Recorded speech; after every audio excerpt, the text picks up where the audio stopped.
गटस्थापना केलेली आज आम्ही भुसावळ नगरपालिका आणि वरणगाव नगरपालिकामध्ये गट स्थापन केला.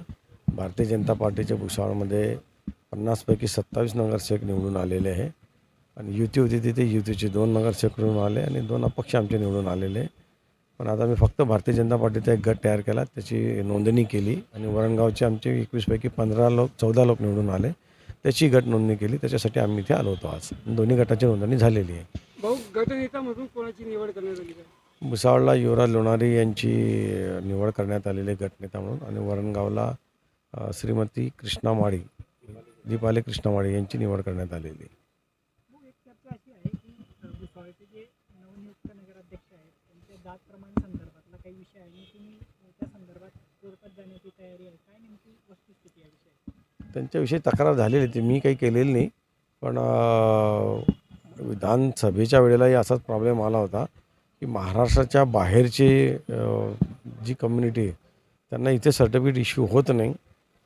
तसंच हा एक प्रकार झालेला आहे की ज्या नगराध्यक्ष म्हणून निवडून आल्या, गौर समाज हा महाराष्ट्रामध्ये SCमध्ये येतच नाही, मुळात SCच्या यादीत त्यांचं नावच नाही आहे.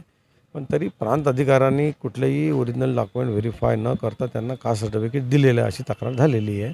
त्याचं व्हेरिफिकेशन सुरू आहे. हो, पण आपण काही तक्रार दाखल करणार करणार आहे आहे सर्वसामान्य जनतेला लवकर सर्टिफिकेट मिळत नाही, मात्र यांना तसं काय तात्काळ ते सर्टिफिकेट तेच नवलं ना, ते दुपारी 2 वाजेला त्यांनी कास्ट सर्टिफिकेटसाठी अप्लाय केलं आणि संध्याकाळी 7 वाजेला त्यांच्या घरात सर्टिफिकेट त्यांना मिळालं. एवढं फास्ट सर्टिफिकेट त्यांना प्रांत अधिकाऱ्यांनी दिलं. त्याची चौकशी सुरू आहे. आपण देखील काही तक्रार दाखल करणार आहे का त्यांची? नाही, मी काही वैयक्तिक तक्रार दाखल केलेली नाही आहे. बघू अजून काय त्याच्या बाबतीत ठरलेलं नाही. पण असं जर झालं असेल तर मात्र लक्ष घालावं लागेल की रिझर्वेशन जे आहे ते महाराष्ट्राचं वेगळं असतं, दुसऱ्या स्टेटचं वेगळं असतं. महाराष्ट्राच्या रिझर्वेशनमध्ये बाहेरच्या स्टेटचे लोक येऊन जर असं रिझर्वेशन डिस्टर्ब करत असतील तर ते म्हटलं कुठल्या स्टेटसाठी चांगली गोष्ट नाही आहे. जळगाव महापालिकेसंदर्भातला विषय आहे. युती संदर्भातला निर्णय जरी भाजप आणि सेनेचा आलेला असला, राष्ट्रवादीच्या सहभागाबाबत अजूनही साशंका आहे. आणि ते आमचे वरिष्ठ नेते ठरवतील, गिरीश भाऊ, गुलाब भाऊ हे मिळून ते ठरवत आहेत. त्याच्यात माझा सहभाग नाही आहे. मी फक्त याचं प्रभारी म्हणून त्यांचे इंटरव्ह्यू घेतल्या. बाकी पुढचे सोपस्कार, गिरीश भाऊ, मंगेश दादा, राजू मामा हे सगळे मिळून बघतील त्या. पण युतीच्या